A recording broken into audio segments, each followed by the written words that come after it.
Hello student class 8 good morning all of you. आज हम Hindi reader का चैप्टर नंबर 18 पढ़ेंगे। चैप्टर का नाम है बाघा जतीन। बाघा जतीन उनको नाम दिया गया था, उनका असली नाम था यतीन्द्र नाथ मुखर्जी। बाघा जतीन जो है उनको इसलिए नाम दिया गया था क्योंकि उन्होंने बचपन में एक खूंखार बाघिन को अकेले ही मार गिराया था। इस वजह से उनको बाघा जतीन उनके गांव में और फिर धीरे धीरे उनका नाम इस नाम से ही प्रख्यात हो गया। So let's we start.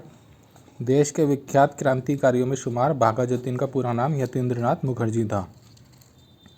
एक खूंखार बाघ को मार डालने के कारण इनका नाम बाघा जतीन पड़ा। वे बड़े साहसी और निर्भीक स्वभाव के थे। उनके शरीर में अपार बल था। उन्हें व्यायाम करने, घंटों साइकिल चलाने, घुड़सवारी करने और शिकार करने का बड़ा शौक था। उनके साहस और निर्भीकता का पता इसी बात से चल जाता है कि 11 वर्ष की छोटी अवस्था में उन्होंने बिगड़ैल घोड़े को आसानी से वश में कर लिया था।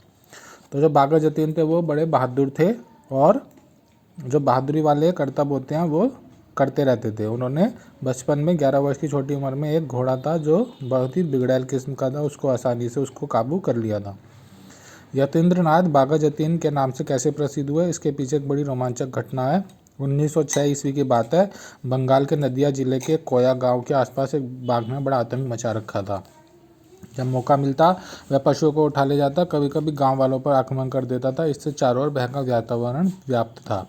युवा यतीन्द्र को लोगों की इस परेशानी का पता चला। उसने आप देखा रखता एक लंबा चाकू हाथ में लेकर बाघ से भिड़ने के लिए निकल पड़ा। इसे गांव के निकट ही अकस्मात एक झाड़ी में बाघ दिखाई दिया। यतीन को देखते ही बाघ गुर्राया और उस पर झपटा। यतीन तो तैयार ही थे, बाघ से भिड़ गया। बाघ की गुर्राहट और यतीन की चीख सुनकर गांव के लोग भी इस ओर दौड़ पड़े। बाघ और यतीन की गुत्थम गुत्था देख के वे स्तब्ध रह गए, लेकिन उन्होंने उस समय और भी आश्चर्य हुआ जब उन्होंने देखा कि घायल यतीन्द्र को उठ खड़ा हुआ, परंतु बाघ उसके सामने जमीन पर पड़ा तड़प रहा है। वह अपनी अंतिम सांसें गिन रहा है। तो उन्होंने क्या करा था, उस खूंखार बाघ को अकेले ही मार दिया था। आमने सामने की इस भिड़ंत को बाघ को मार डालने की इस असाधारण घटना के बाद ही से ही यतीन्द्र नाथ बाघा जतीन के नाम से प्रसिद्ध हो गए। जतीन के हृदय में आराम से ही विदेशी शासकों के प्रति आक्रोश की भावना भरी हुई थी। वे अंग्रेजों से बदला लेने का कोई अवसर नहीं चूकते थे। किसी भी भारतीय पर अत्याचार करते हुए किसी अंग्रेज को देखकर उनका खून खौल उठता था और वे उससे बदला लेने के लिए उतारू हो जाते थे। एक दिन बाघा जतीन कोलकाता के गोरा बाजार में खड़े थे। उन्होंने देखा कि सामने एक अंग्रेज भारतीयों पर कोड़े बरसा रहा है। स्त्री है, बच्चा है, वृद्ध है, पढ़ा लिखा, उसकी परवाह किए हुए गिन गिन कर कोड़े मार रहा था। 30, 31, 32। यह अपमानजनक दृश्य भला जतीन कैसे देख सकते थे। उन्होंने झपट कर अंग्रेज के हाथ से कोड़ा छीन लिया और उसकी पीठ पर कोड़े बरसाने लगे। लोग 33, 34, 35। अंग्रेज हक्का बक्का रह गया और वह किसी तरह भागकर अपनी जान बचाई। तो इसी तरह एक यहाँ पर उन्होंने इंसिडेंट बताया, एक प्रसंग बताया कि जो बाघा जतीन थे वो अंग्रेज़ों को देख के बड़े ही गुस्से में आ जाते थे। उन्हें अंग्रेज़ों के प्रति आक्रोश की भावना थी। वो चाहते थे कि अंग्रेज़ हमारा देश छोड़ के चले जाएं। तो एक बार वो बता रहे हैं कि कोलकाता के एक बाज़ार में अंग्रेज जो थे वो एक सबको कोड़े मार रहा था, चाहे वो बच्चा हो, चाहे वो बूढ़ा हो, चाहे वो कोई स्त्री हो। और वो जब मार रहा था तो गिन रहा था 31, 32, 33। तो इतने में यतीन्द्र जो थे उनको गुस्सा आ गया। उन्होंने उसके हाथ से वो कोड़ा छीन के और उस अंग्रेज़ को ही मारना शुरू कर दिया। और फिर वो गिनने लगे 33, 34, 35। जब वो कोड़े अंग्रेज पर पड़ने लगे तो वहाँ से डर के वहाँ से भाग गया। अपनी राजसत्ता के मध्य में अंग्रेज भारतीयों की हीनता से दृष्टि से देखते थे और उन्हें अपमानित करने पर तुले रहते थे। एक दिन की बात है, वेल्स के राजकुमार की सवारी कोलकाता की सड़क से निकल रही थी। सड़क के दोनों ओर सैकड़ों स्त्री पुरुषों की भीड़ खड़ी थी। वहीं एक बग्घी में कुछ भारतीय महिलाएं भी बैठी थी। जतीन ने देखा कुछ अंग्रेज उस बग्घी की छत पर जा बैठे और नीचे पैर लटक महिलाओं के साथ अभद्रता करने लगे। यह दृश्य देखकर जतीन अपने को रोकने से वो झपट कर छत पर बैठे अंग्रेजों पर टूट पड़े और लोगों ने देखा कि वे अंग्रेजों के मुंह के बल धरती पर गिर पड़े। वे अंग्रेज मुंह के बल धरती पर गिर पड़े। बाद में वे उठकर भाग खड़े हुए। एक भारतीय के हाथ मार खाने के कारण वे इतने लज्जित थे कि इस घटना को उन्होंने किसी से चर्चा तक नहीं की थी। तो उन्होंने यहाँ पर दूसरी घटना ये बताई है कि किस प्रकार एक बार अंग्रेज जो है भारतीय महिलाओं के साथ अभद्रता बदतमीजी कर रहे थे। तो जो यतीन थे उनसे देखा नहीं गया, वो उन अंग्रेजों के जाके भिड़ गए और उनको नीचे गिरा दिया। वहाँ से वो अंग्रेज एक भारतीय के हाथों मार खाने के से लज्जित हो गए, वहाँ से वो भाग गए। यह कुछ घटनाएं जतीन के साहसपूर्ण जीवन की उदाहरण मात्र है। उनका तो पूरा जीवन ही ऐसी घटनाओं से भरा पड़ा है। इस कारण ही उस समय के क्रांतिकारियों के नेता महर्षि अरविंद ने उनकी बुरी बुरी प्रशंसा की थी। उनका कहना था कि जतिन का स्थान मानवता की सर्वोच्च श्रेणी में बना रहेगा। राष्ट्रभक्त क्रांतिकारी यतीन्द्रनाथ मुखर्जी का जन्म 8 दिसंबर 1879 ईस्वी को बंगाल के नदिया जिले के कोआ नामक गांव में उनकी ननिहाल में हुआ था। वे 5 वर्ष के थे तभी पिता उमेश चंद्र के साथ उनके सिर से उठ गया था। मास्टर शशि ने बड़ी सावधानी से बालक का पालन पोषण किया और उसके चरित्र निर्माण और नैतिक गुणों के विकास पर विशेष ध्यान दिया। मामा ने जतिन की शिक्षा की व्यवस्था की। एमए की परीक्षा पास करने के बाद वे बंगाल सरकार के वित्त सचिव ह्यूलर के अधीन क्लर्क के पद पर नियुक्त हुए। आजीविका के लिए विदेश सरकार की नौकरी स्वीकार करने पर भी जतिन के अंदर देशभक्ति की भावना भरी हुई थी। बंगाल में जो क्रांतिकारी आंदोलन आरंभ हुआ था उसका पूरा प्रभाव उन पर पड़ा था।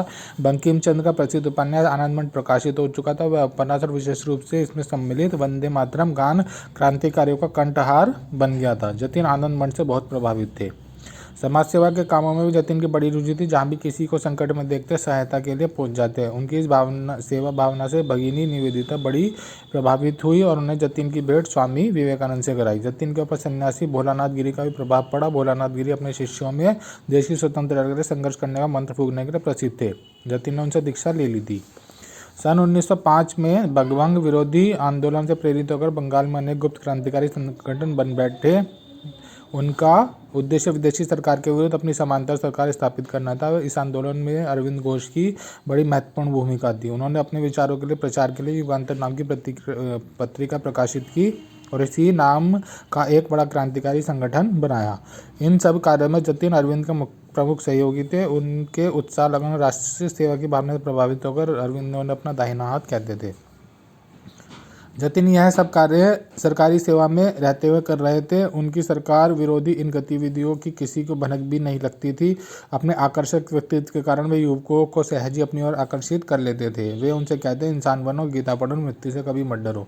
सन 1910 की बात है। कोलकाता हाईकोर्ट के भीड़ भरे आंगन में क्रांतिकारी ने सरकारी वकील की हत्या कर दी थी। इस मामले में अपने अनेक साथियों के साथ जतिन भी गिरफ्तार हुए। उन पर हावड़ा षड्यंत्र केस के नाम से मुकदमा चला, पर साक्ष्य के अभाव में सब लोग छूट गए। परंतु जतिन सरकार की आंखों में तो खटक ही रहे थे।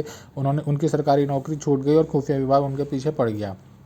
अब जतिन ने अपनी पूरी शक्ति क्रांतिकारी आंदोलन को संगठित करने में लगाई। उन्होंने अनेक छोटे छोटे दलों को एक मिलाया और उनके प्रति युगांतर पार्टी और भी सुदृढ़ हुई। क्रांतिकारियों को अपना कार्य जारी रखने के लिए धन की बड़ी आवश्यकता थी। इसी से वे शस्त्र खरीद सकते थे। गुप्त संगठन होने के कारण किसी से खुलेआम चंदा मांगना संभव नहीं था। इसलिए धनी व्यक्तियों और व्यावसायिक संस्थाओं से बलपूर्वक धन वसूलना पड़ता था। जतिन के दल को भी ऐसे अनेक कार्य करने पड़े। इनमें गार्डन रीच और बलिया घाट की घटना विशेष प्रसिद्ध हुई। इनमें क्रांति के हाथ पर्याप्त धन लगा था। जतिन और उनके साथियों का देश के बाहर चल रहे क्रांतिकारी आंदोलन से भी संबंध था, परंतु बाहर से हथियार मांगने पर उन्हें सफलता नहीं मिली। तो वो क्या करते थे जतिन्द्र, जो उनका आंदोलन था, स्वतंत्रता आंदोलन, उसको आगे बढ़ाने के लिए उनको हथियारों की आवश्यकता थी और हथियारों के लिए पैसों की। तो वो पैसों के लिए चंदा नहीं मांग सकते थे क्योंकि उनका जो आंदोलन था वो गुप्त रूप से चल रहा था।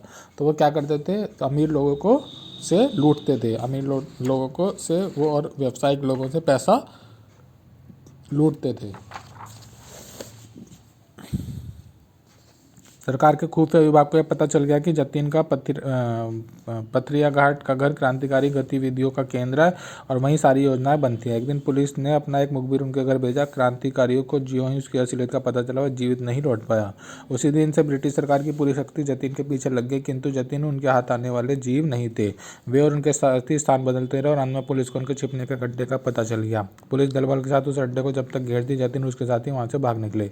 वे भूखे प्यासे कटीली झाड़ियों को दलदल को पार करते हुए 20 किलोमीटर दूर बालासोर के जंगल में जा पहुंचे, लेकिन पुलिस को उस स्थान का ही पता लग गया। पुलिस ने एक चाल और चली। आसपास के गांवों का झूठा प्रचार कर दिया कि जंगल में चोर डाकू 4-5 डाकू छुपे हुए हैं। इस मिथ्या प्रचार का गांव वाले धोखे में आ गए और वो भी पुलिस के साथ हो गए। 9 सितंबर 1915 ईस्वी को पुलिस दल ने उस स्थान को चारों ओर से घेर दिया, लेकिन जिस प्रकार गिर जाने पर जतिन घबराए नहीं। उनके साथ 4 क्रांतिकारी युवक और थे, चित्तप्रिय, मनोरंजन, नीरेन और ज्योतिष। एक और इन क्रांतिकारियों के पास केवल माउजर पिस्तौल थी और दूसरी ओर आधुनिक हथियार सैकड़ों की संख्या में अंग्रेजों की पुलिस और गुमराह गांव वाले थे। पुलिस ने चारों ओर ऐसा जाल बिछाया था कि उससे बचकर निकलना असंभव था। फिर भी क्रांतिकारियों की बलिदान भावना को जानते हुए पुलिस आगे बढ़ने से हिचकिचा रही थी। उसने रेंगते हुए आगे जाने का निश्चय किया। क्रांतिकारियों ने जो ही देखा कि पुलिस वाले उनकी पिस्तौल की पार्क के अंदर पहुंचे वे गोलियां चलाने लगे। पुलिस दल ने भी गोलियांबाजी शुरू कर दी। क्रांतिकारी गोलियों से अनेक पुलिसकर्मी दम तोड़ चुके थे, लेकिन उनकी संख्या बहुत अधिक थी। वे गोली चलाते हुए आगे बढ़ते गए। पुलिस की गोली से पहले शहीद होने वाले क्रांतिकारी थे चितप्रिय। जतिन को भी कई गोलियां लग चुकी थी, फिर भी वह आखिरी गोली तक पुलिस का सामना करते रहे। दोनों ओर से 75 मिनट तक गोलियां चलती रही। जो ही क्रांतिकारियों की उसे गोलियां चलनी बंद हुई, पुलिस ने उन घायल युवकों को गिरफ्तार कर लिया। उन्हें अस्पताल ले जाया गया। जतिन का ऑपरेशन हुआ और उसके बाद वे भारत माँ का सबूत सदा के लिए चल बसा। शेष युवकों पर मुकदमा चला। नीरज और मनोरंजन को फांसी की सजा हुई और ज्योतिष को आजीवन कारावास की सजा भोगने के लिए जेल में डाल दिया गया। मुकदमे की कार्रवाई के समय न्यायाधीश ने बचाव पक्ष के वकील से जतिन का यह लेख पढ़कर सुनाने के लिए कहा। लेख सुनकर न्यायाधीश के मुंह से अकस्मात निकल पड़ा, यदि यह वीर जीवित होता, विश्व का नेता होता। जतिन महान क्रांतिकारी तो थे ही, वे बहुमुखी प्रतिभा के धनी भी थे। अंग्रेजी और बंगला भाषा पर उनका अच्छा अधिकार था। वे दोनों भाषाओं में लिखते थे। उनका लेख युगांतर पत्रिका में प्रकाशित होते थे। उनके विचार बड़े प्रगतिशील थे और वे रूढ़ियों और विकृत परंपराओं का खुलकर विरोध करते थे। इस कारण साहित्यकारों में उनकी बड़ी प्रसिद्धि थी। क्रांतिकारी साथियों उनके प्रति भक्तिभाव रखते थे। उनकी असाधारण निर्भीकता, उच्च मानवीय गुणों, बौद्धिक क्षमता और आध्यात्मिक रुचि के कारण वे विश्व कवि रविन्द्रनाथ ठाकुर और प्रसिद्ध राष्ट्रवादी नेता चित्तरंजन दास की प्रशंसा के पात्र बन गए थे। मनुष्य मरणशील प्राणी है, जो संसार में आता है उसे एक दिन जाना ही पड़ता है, परंतु देश के लिए संघर्ष करते हुए अपना जीवन न्यौछावर करने वाले लोग निराले ही होते हैं। उनका बलिदान आने वाली पीढ़ियों को प्रेरणा देता है और इतिहास के पृष्ठों में उनका नाम सदा के लिए अंकित हो जाता है। बाघा जतिन ऐसे ही अमर बलिदानी थे। इस कहानी से क्या सीख मिली? राष्ट्रीय वाही सच्चा सुख है। इस चैप्टर के आपको शब्दार्थ, प्रश्नोत्तर, रिक्त स्थान, राइट रॉन्ग और टिक राइट आपको अपनी नोटबुक में करने हैं। Thank you. Have a nice day.